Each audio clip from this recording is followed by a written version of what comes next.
Good afternoon.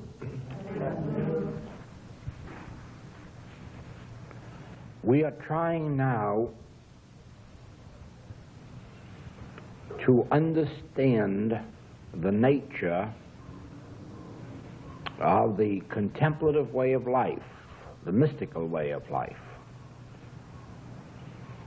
And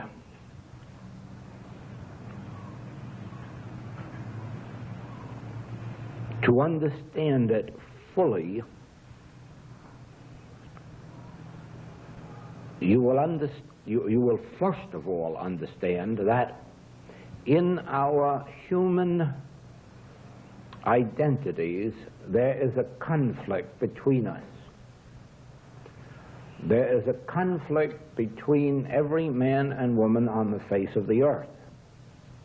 Even in families, even husbands and wives and parents and children, there is a conflict. And the conflict is one of the ego.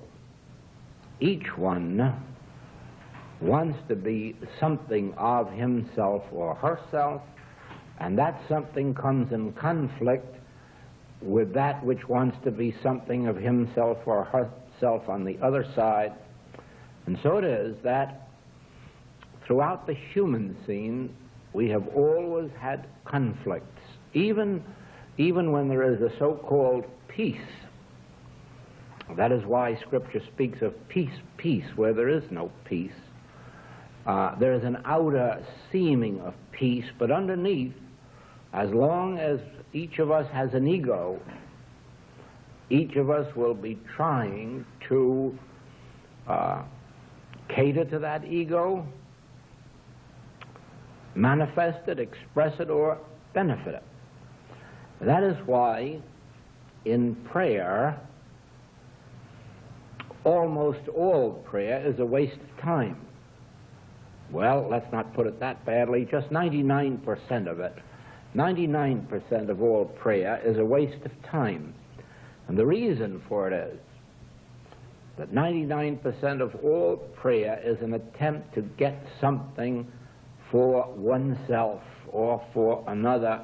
In other words, to add to one's ego by virtue of one's own powers, even if it is the power of prayer. Afterward, then we can take pride in, oh, my prayers are so effective, or I have access to God, or I understand how to receive God's grace. Again, it is a feeding of the ego. Now, the real peace, the true peace, can be established between us when there is a lessening or a subjugating of that ego in the realization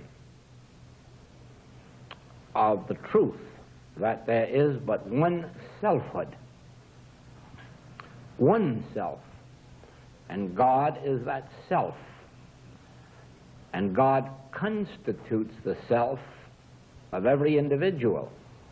And therefore now, instead of being in conflict with each other, we are in union with each other. That is why it has been mistakenly said that in union there is strength. Now, as a matter of fact, ever since time began, tribes have been uniting, countries have been uniting, churches have been uniting, but so far there has been no strength among them because they last a while and go down. Some other combination comes up on top for a while.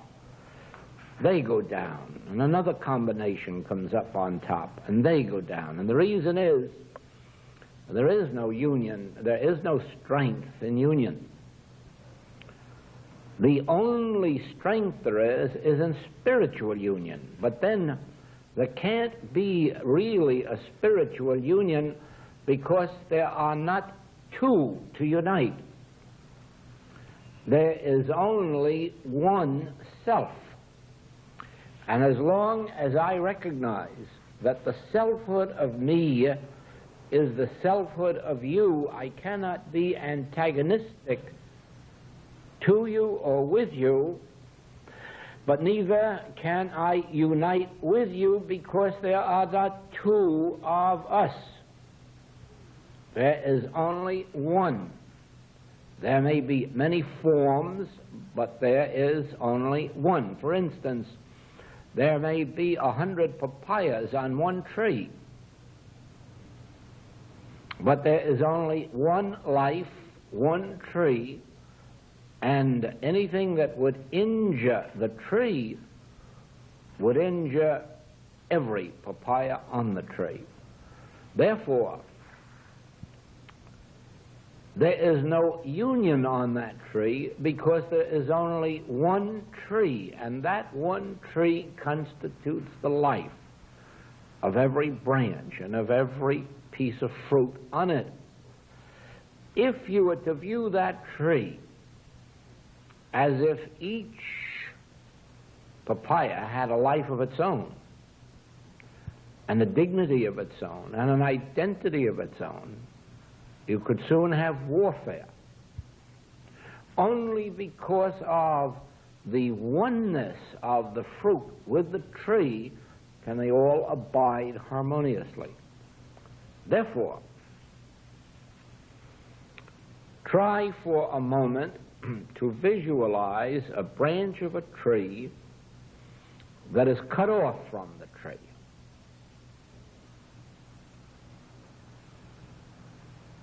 Set off by itself, having no relationship with the tree whatsoever.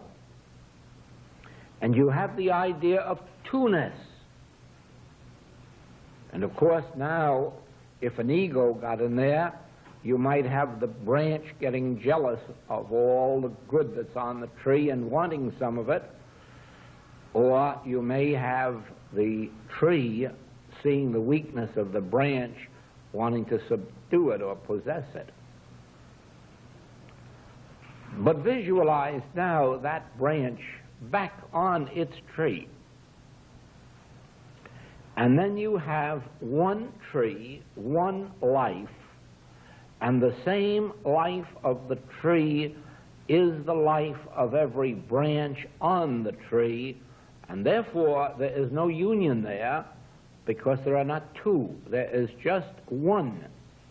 There can be dozens of branches, but there is only one life, only one intelligence, only one source of supply, just one. Therefore, no one branch, recognizing itself to be a branch of a tree, no one branch could ever be in conflict with any other branch of that tree. Then, as you understand that there is a tree of life, there is a central source of life, and we are all parts of that life. We are not separate branches as we outwardly appear to be, but actually we are bound together with an invisible tie, which is life. Life itself, the central theme of being. Life is the tree of which we are all branches, and we all derive our life from the same source. We all derive our intelligence from the same source. We derive our love from the same source, our care and our protection. Now, again, if you go back to the branch of a tree that is cut off from the tree, and let us say that the branch of the tree at this moment has a lot of fruit on it. And then imagine that branch of the tree, proud of its wonderful fruit, and thinking what a glorious thing I am, that I can have such wonderful fruit, I can be so beautiful, I can have such wonderful flowers, and then imagine what's going to happen to it in just a few days when, because it is a branch cut off from the tree, life is no longer feeding that branch, and it has to wither, and then has no more flowers and no more fruit to be proud of. Then you will see what happens when the individual believes that they are intelligent, or they are good, or they are strong, or they are wealthy, or they are healthy, or they are moral. Think what happens to them when one of these days, wandering around as a separate branch, they begin to feel themselves withering up inside, and someone says, oh, well, that's natural, you're getting old. But it isn't natural at all from that standpoint. It is natural only from the standpoint that you are feeding your ego in believing that you of yourself are something when you are something only because you are one with the tree of life. And we are all one with that same tree, and we all derive from that same tree. Therefore the Master says, why callest thou me good? There is but one good, the Father within, the life, the soul of man. Now, there is only one soul of man, and that soul of man has no color, no race, no creed, no church. The soul of man is pure being, and every individual on the face of the globe is of that same soul. And that one infinite soul is the soul of individual man. And we derive our purity, our vision, our spirituality, not of ourselves, nor of any quality of ourselves, but by virtue of the fact that there is but one soul, which is the soul of mankind, one life, which is the life of mankind. Now, those who are living the ego life are out here fighting each other, competing with each other, trying to supersede each other, be better than each other, be richer than each other, be more beautiful than each other, and always living the life of friction, because there's two-ness, and wherever there's two-ness, there's friction. One is always hitting up against the other. All of this friction disappears. All competition disappears. All opposition disappears in the realization of oneness. God is one. Hear, O Israel, the Lord our God, the Lord is one. Love the Lord thy God with all thy heart, with all thy soul, with all thy mind. Which God shall you love? The only God, the one, which is the life, the soul, the wisdom of all being, your being or my being. Then, once this realization of oneness takes place, we perceive that each branch derives its good from its source. Therefore, there is no need for one branch to compete with another branch, to fight with another branch, to try to best or overcome another branch, because each branch can go back to Burroughs' poem, my own shall come to me. Why shall it come to me? because in the consciousness of Burroughs, the poet who is in realization of his oneness with his source, he knows it will come to him from his source, not from another branch, not from somebody else. He doesn't have to go out into the world to get it. It will make a pathway to his door because he knows it is coming from his source. He is not going to take a companion away from somebody else who already has a companion. He is not going to take wealth from somebody who already has it, and he isn't looking to draw it in that direction. He's knowing my own shall come to me, not yours. My own shall come to me from this source because I am a branch. And I am a branch of the tree of life. And I am fed by the life of that tree. And it finds a way to draw out of the earth up into the roots whatever my particular nature of tree requires. And those roots find a way of transmuting what it has drawn from the earth into a sap, and even of violating the laws of gravity by sending the sap up through the tree and out into the branches. And then there is another period of transmutation when that sap that is being sent up into the trunk and through the branches again becomes another substance which appears as a green leaf, a pink flower, and then finally a fruit, an apple or a peach or a plum.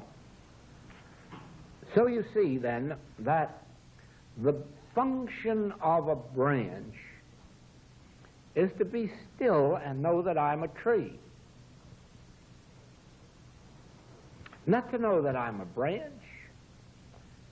I'm a tree. When we look from afar, we don't say there is a trunk of a tree and a branch of a tree and a leaf of a tree. We say there is a tree, and we include in that the trunk and the branch and the leaves and the fruit. It all constitutes tree, and we constitute tree. Even though our particular function may be a branch, we are really part of tree. Therefore, we are tree. And as long as we are tree, whatever it is that is functioning, the life of a tree, is that which is supplying us with our wisdom, our love, our guidance, our direction, our activity, our remuneration, our recognition, our reward, whatever it is that is to become a part of our life. No. The ego man, you see, is out front asserting himself in the world, trying, striving, competing, fighting, arguing, discussing. The contemplative may be out in the world doing his work physically, but mentally and spiritually he's at home within his own being, and he is dwelling in the realization, I and the Father are one. In this oneness is my life and my strength. In this oneness is my activity and my opportunity, my service, my fruitage, in other words. Just in this oneness, abiding within myself, in the realization of my oneness with the tree of life, I can outwardly be farming, or I can outwardly be a lawyer, I can outwardly be a doctor, a lawyer, a fireman. I can outwardly be doing anything, but inwardly I am leading the life of a contemplative because I am abiding in the center of my being, always recognizing my source, recognizing my oneness with my source, recognizing the source of inspiration, knowledge, wisdom, ability, whatever it is that must come forth. And therefore, the contemplative does not necessarily withdraw from an active life. As a matter of fact, he would be better qualified to be the president of a corporation than an ego man, because the ego man could only accomplish his own brain power, but the contemplative would have wisdom from an inner source that the ego man would never have. Now,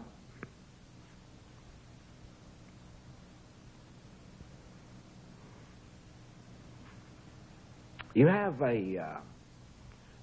witness to that in the industrial life of this country. If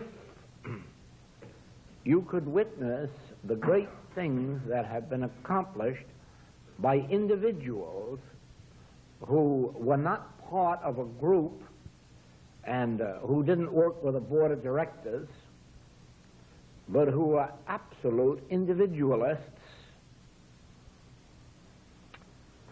you would find the great accomplishments that they made. Then when we entered this era of collectivism, where nothing is done by an individual, in fact, an individual doesn't have authority to do anything, it's done by a board of directors, then what do you have?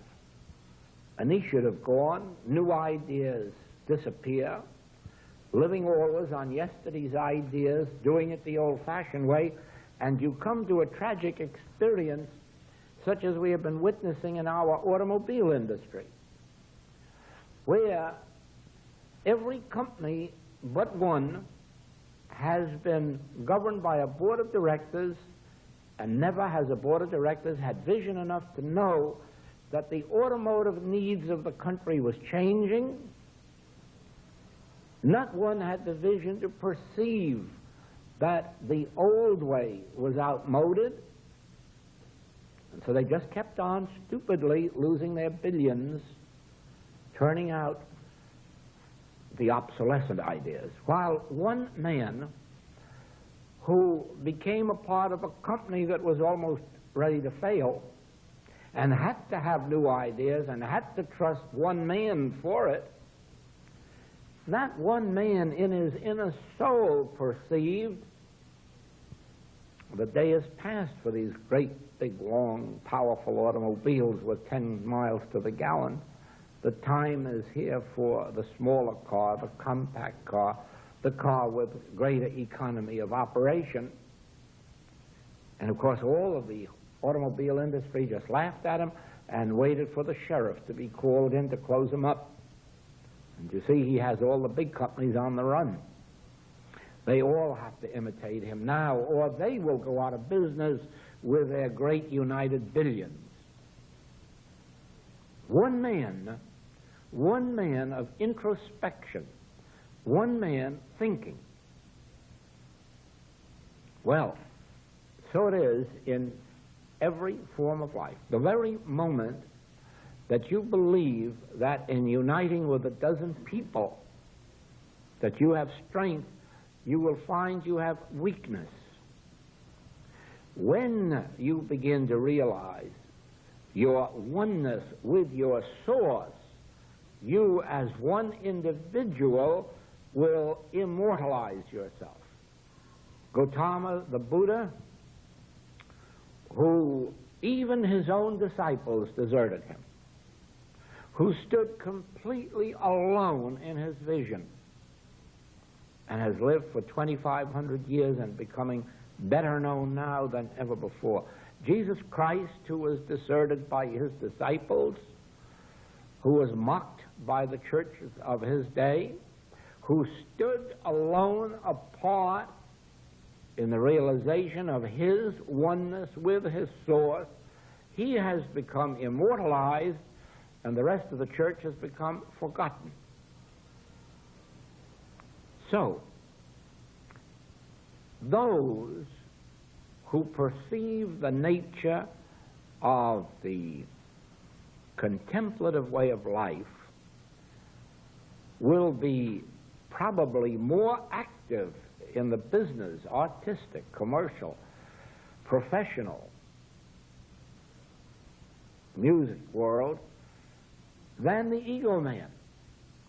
But they will never be removed from their inner base. They will always be anchored inwardly to their source. And therefore, the contemplative comes to a place of prayer, efficacious prayer, where prayer is answered. Because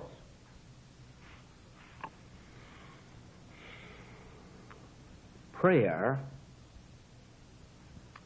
is not a voicing of words or a thinking of thoughts. Those are only preliminary steps leading up to prayer. They do not constitute prayer. Prayer has in it no words and no thoughts, because prayer, when one is in actual prayer, they are in a state of listening. They are in an attitude of, "Speak, Lord, thy servant heareth. I am listening for thy voice. I do those things that the Father instructs me." Therefore, prayer is an inner state of quiet in which one is waiting or listening for God to utter his voice. For when he utters his voice, the earth melteth. When he says, "Peace, be still," the storms are quieted. It is folly to believe that you have the power to still storms by saying, "Peace, be still." It is folly to believe that storms are going to be stopped of any nature in your life just because you want it so, or desire it, or ask for it. That is the ego man at his height, when he believes that his prayer, spoken, thought, desired, will result in something. That is the ego man at his height. The contemplative knows that the branch cannot dictate to the tree, and that the branch need not tell the tree what it needs or when it needs it. The branch knows that it is to be still and let the tree manifest its own glory, and that will include all that the branch may need. The only function of a branch is to be still and let. Be still and let. And in due time, the life of the tree will see to it that the branch has all that it needs, and then the branch had better be a bit humble. And when it's full of flowers and fruit, instead of taking pride in it, it had better remember, I am showing forth the glory of the tree.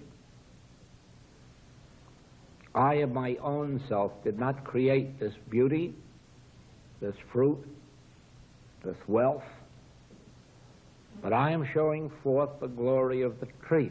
And so we then, as good begins to unfold in our experience, whether it's peace, harmony, health, abundance, whatever it may be, we have to learn a deeper humility that enables us to recognize that this is the showing forth of God's glory. God showing himself forth as my health.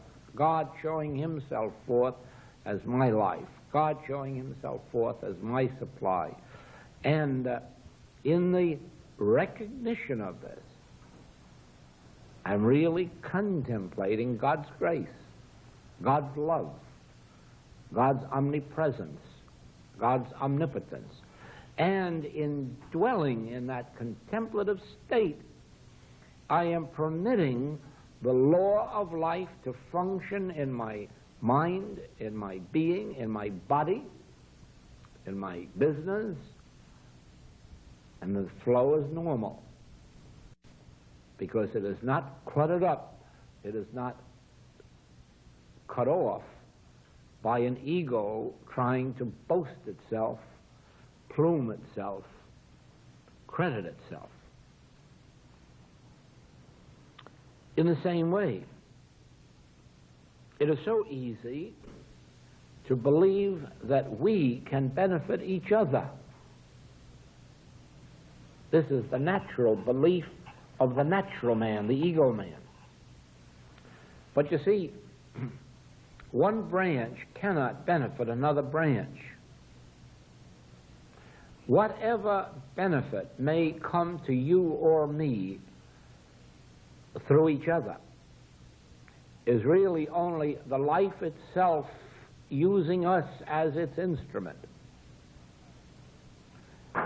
The benefit that comes into your experience from any direction is really God flowing itself into your experience. And of course it is possible that we, as servants of the Most High, we serve each other, whether in the religious world, the business world, the artistic world.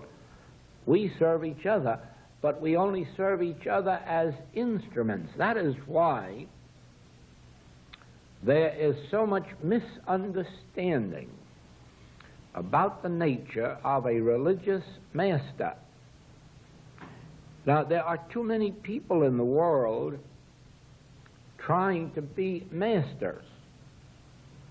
And that is because their concept of a master is something of one who's a boss, one who has great powers, one who can confer favors or withhold them. But a religious master is none of those things. A religious master is a servant. A religious master is an instrument through which the Spirit of God can flow. And that can only be in the absence of ego. That can only be in the absence of any desire to give something to one and withhold it from another.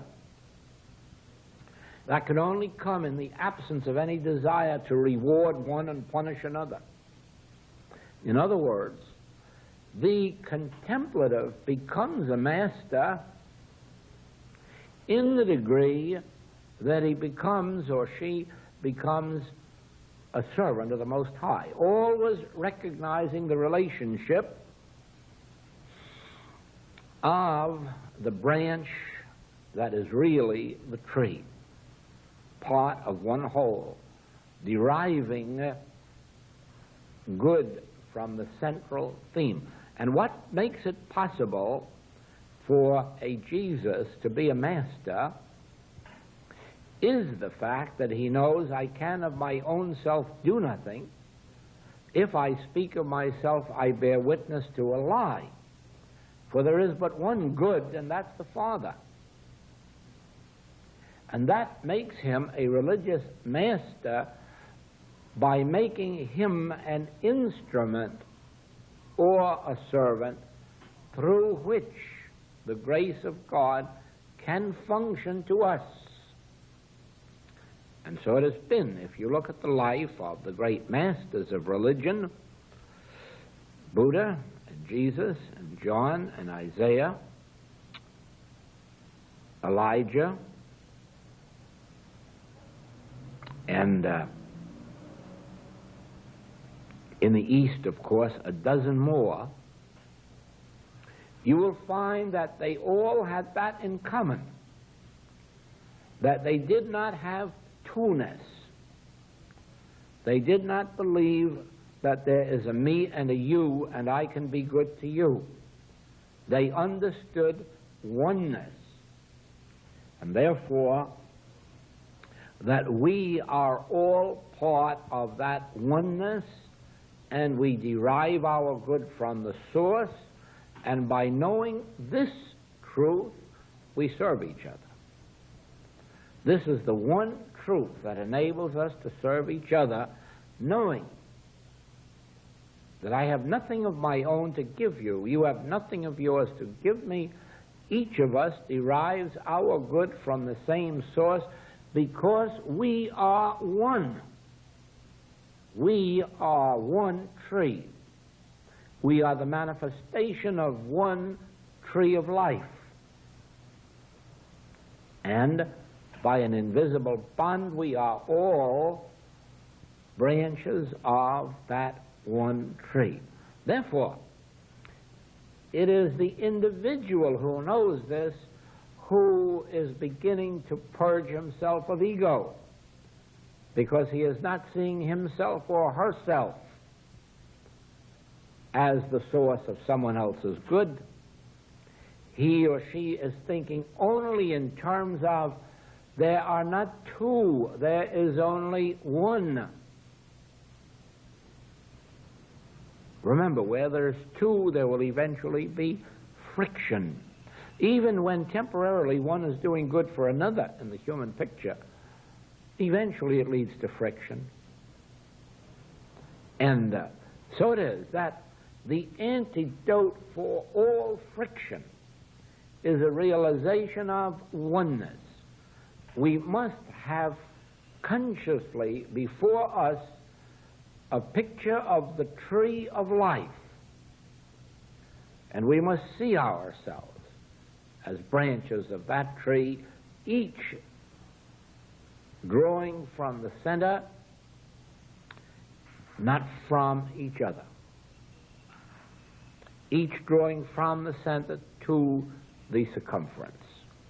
Therefore, with no dependence upon each other, yet a cooperativeness as parts of one complete whole.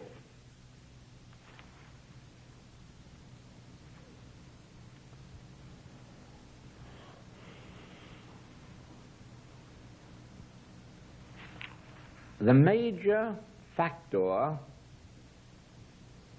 in the success of the contemplative life lies in one's ability to live as from one center.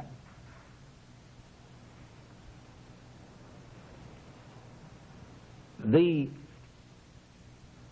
filling our minds with this truth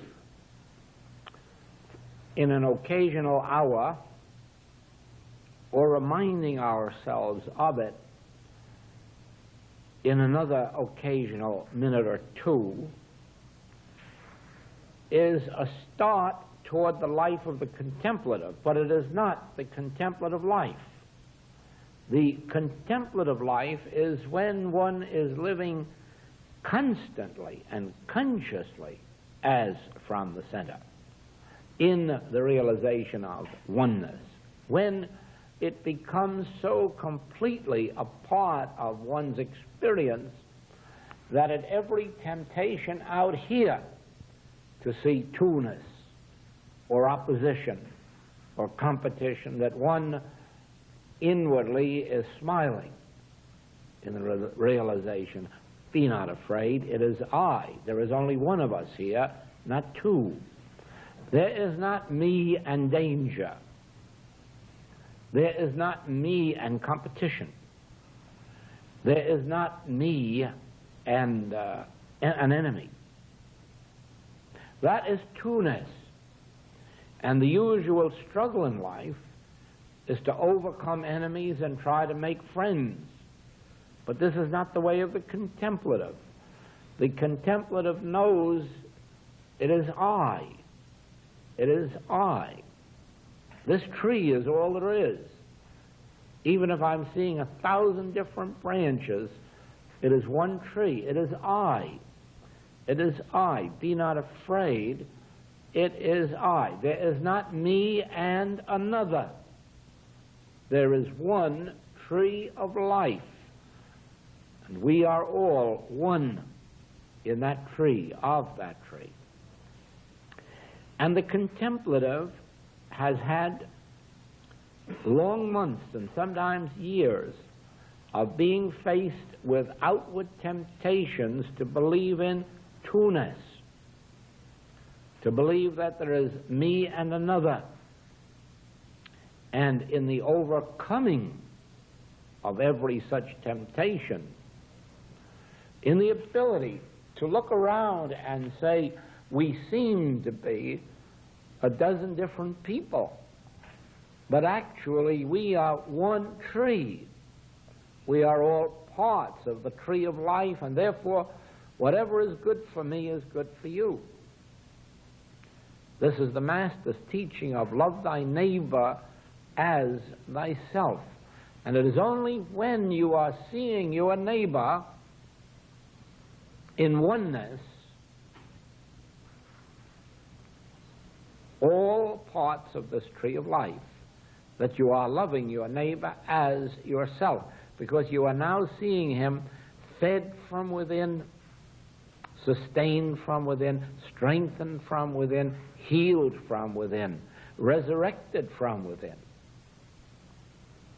Always needing no outside circumstance.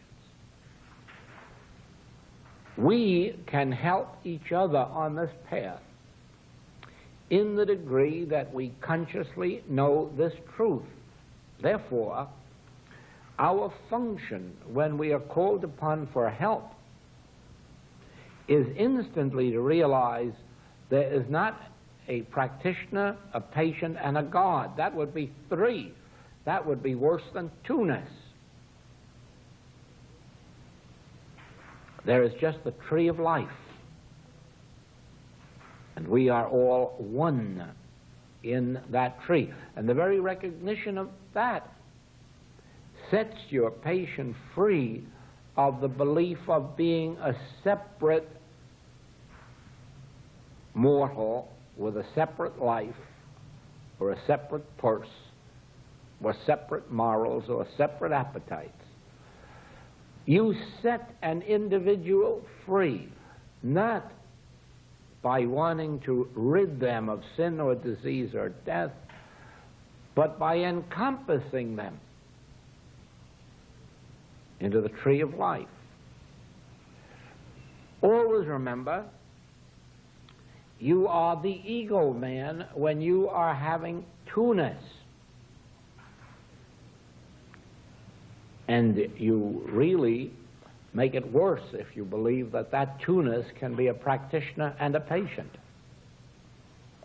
And so in order to make the patient and the practitioner one, there's only one way you can do that, is to see both as the tree. The tree of life is just one tree. And it may have thousands of branches, but it is still one tree with one source. Then you can see why, no matter how many the Master healed, he could still always say, I can of my own self do nothing, because all I did was to know the truth. It was the truth that made you free, the truth of oneness.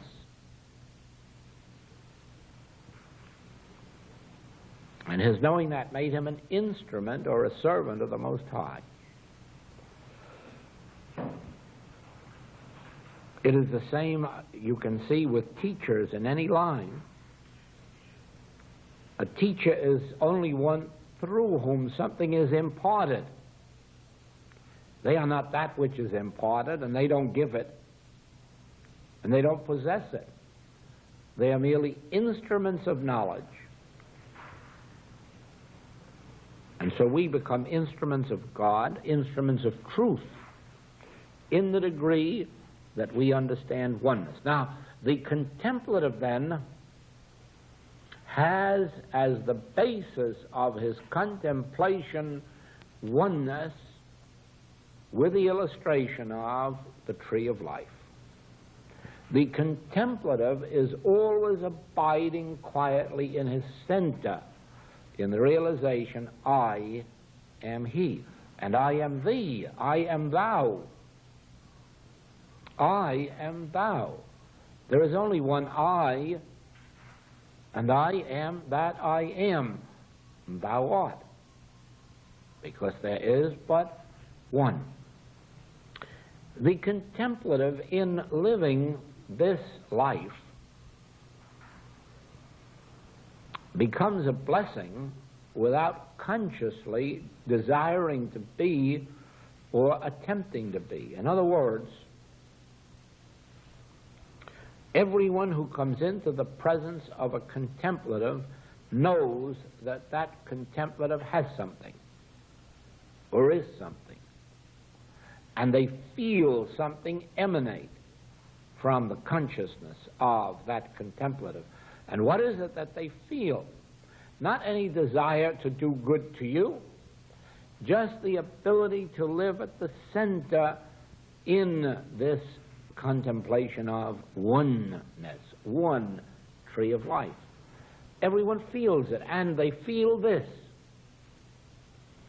You see, the ego man is always desiring something out here.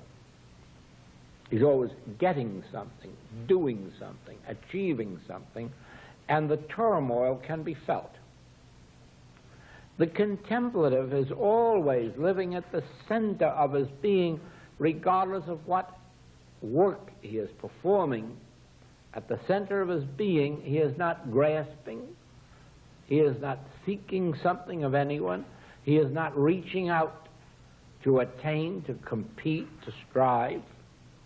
He is at rest, and that rest is felt by everyone who comes into his presence, everyone of a sensitive nature. Therefore, the contemplative, and that's what we're supposed to be, that's the life we are supposed to live, the life of a contemplative. We should be the light of the world, not by going around like a lighthouse trying to be a light, but rather by staying quietly at the center of our being in contemplation of the nature of my being and of your being, in quiet contemplation of the nature of God's creation, of God's care for his universe. This gives us an inner peace.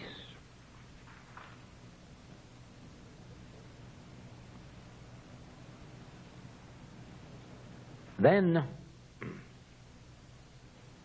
in prayer, the contemplative is never seeking anything for anybody. Now remember this. The contemplative is never praying for anything for anybody. The only motive of prayer is to commune with the center of our being, that which we call God. The only object of prayer is to receive consciously an inner assurance, I will never leave thee nor forsake thee. I am with thee to the end of the world. But remember, if I say those words, they are meaningless and powerless. But if I hear them within, they can raise the dead. They can raise the cripple. They can resurrect. They can renew, restore, regenerate.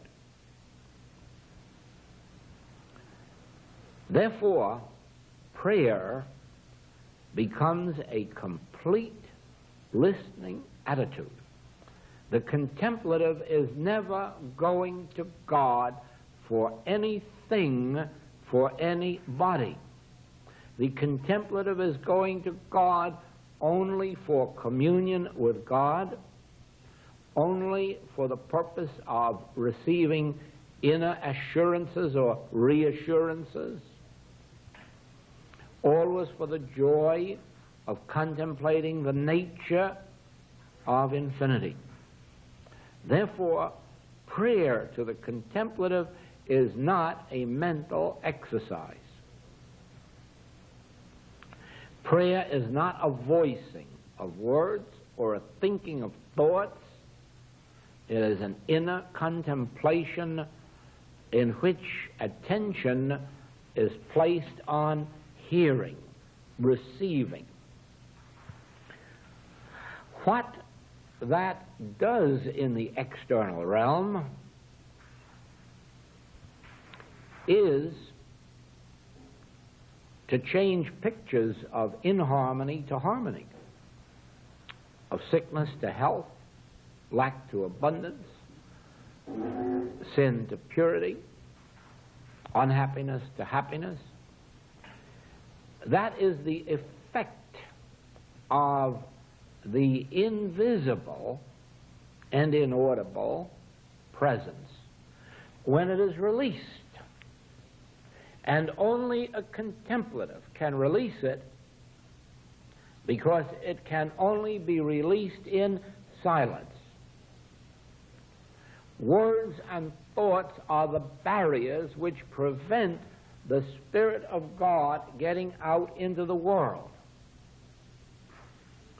The only way to bring the presence of God and the power of God to this room would be a complete inner silence in which a flow would take place from the within to the without.